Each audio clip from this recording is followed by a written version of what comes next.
Hey everybody, this is Jamie with Homeschool Story. This video is going to be all about Challenge B Latin. So everything you need to be ready for your classes, for your kids, and some options and different ways that you can organize as a mom and helping your child kind of determine what works best for them. So Latin's pretty simple, it's pretty straightforward. I do have some options I wanted to show you though that I haven't shown before. So basically the first thing you're going to need, of course, is your Henley book. So this purple book here is the main book that they're going to use through A, B, and 1. So you definitely want this book. Now this is how it comes, and I'm going to show you some different options on ways that you can help this book last. The real common suggestion is to have it spiral bound. So you can have the binding cut off and have it spiral bound. And I did this. This is actually my oldest son's Latin book. And this worked for a while, but over time, pages started tearing out.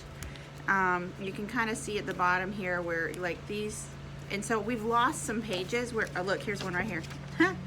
So they would start to tear out like this, really, there's another one. So they would start to tear out and we were starting to lose pages, and so we kind of had to figure out something else to do. Now I just kept this one, and this is kind of like my book to reference if I need, and did that. Now I bought another one and I left it just like this. So this is actually my niece who homeschools with us, and this is her book, and I just wanted to kind of see like how difficult was it going to be to keep the binding on, and honestly it's not. She has not had a problem. You can see it stays open when you turn the pages. So if you just kind of do what they kind of break the binding in the sense of when you open it to just really kind of bend it, then it stays pretty flat. Like we really have not had a problem. I thought I was going to have to come back and bind hers, and I haven't. She's been fine with it. So one option is just to leave it. Just let it be, and you know, bend the binding. I know that bothers some people, but really wear out the binding a little bit and it will stay flat. The other option is what I did with my daughter's book, is put it in a binder. So now my niece has a choice. She can keep it like this, or I'll put it in a binder for her. So we've done this to try in Josephine's, and basically it's just one of these like little mini binders, and you can see I cut the binding and stuff off of this and just put it in the binder so it still has the front and the back, and we basically just 3-hole punched it and put it in this book. And this has worked wonderfully. I really like this, so we'll probably do this with my niece's book as long as she wants to. You can use these little tabs to use to get to certain sections that you want to reference.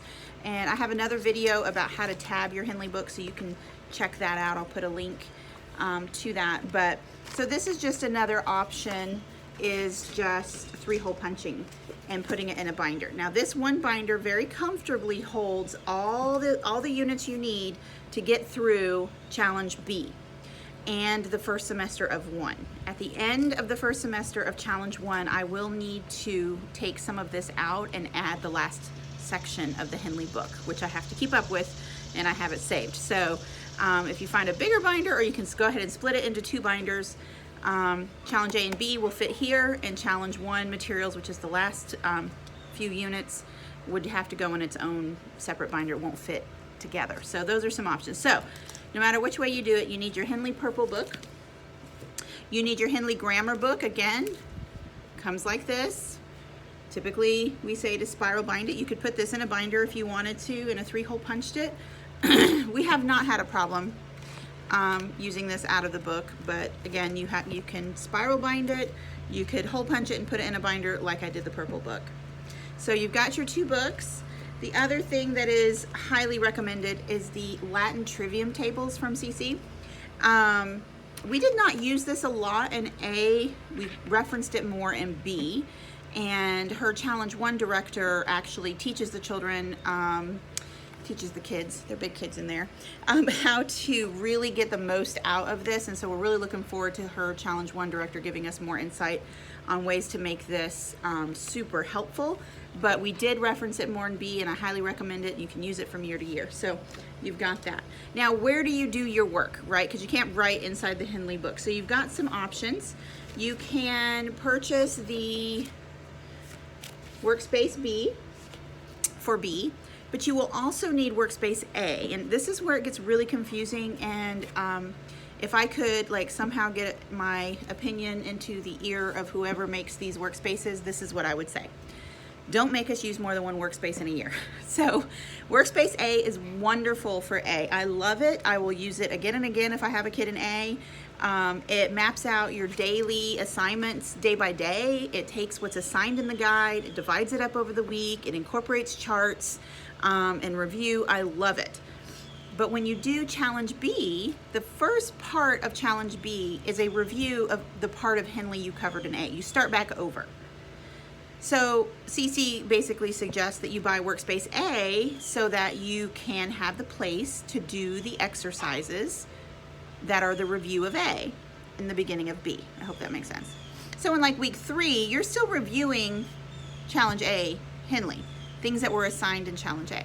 The problem is this: they're not always assigned the same exercises. So there might not be a space in A to do exercise 42. I don't know, I'm just throwing that one out there. Because maybe exercise 42 wasn't assigned during the Challenge A year, so therefore it's not in the Challenge A workspace. Does that make sense? And you cannot pay attention to the part that I think is gold, which is the part that at the top of every page tells you which semester, week, and day to do the work, because Workspace A follows the A guide. So therefore you have to ignore the most helpful part of all. So in B, the only time you can use Workspace B to its fullest is if you use B. Okay, so once you get to the part which is second semester, then you can use Workspace B and it will match. So I was frustrated about that. And we went ahead and used B for second semester because I had bought it already. And so we went ahead and used it. But we will be going back to just paper. So if you're in B, just know you got to make a decision if you want Workspace A and B or just B for second semester.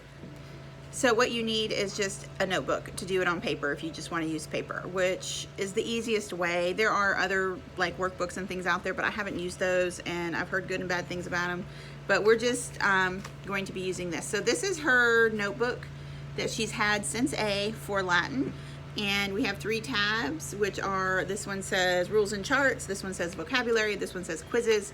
We used to have a tab that says exercises, but we were using the workspace, so I took that tab out.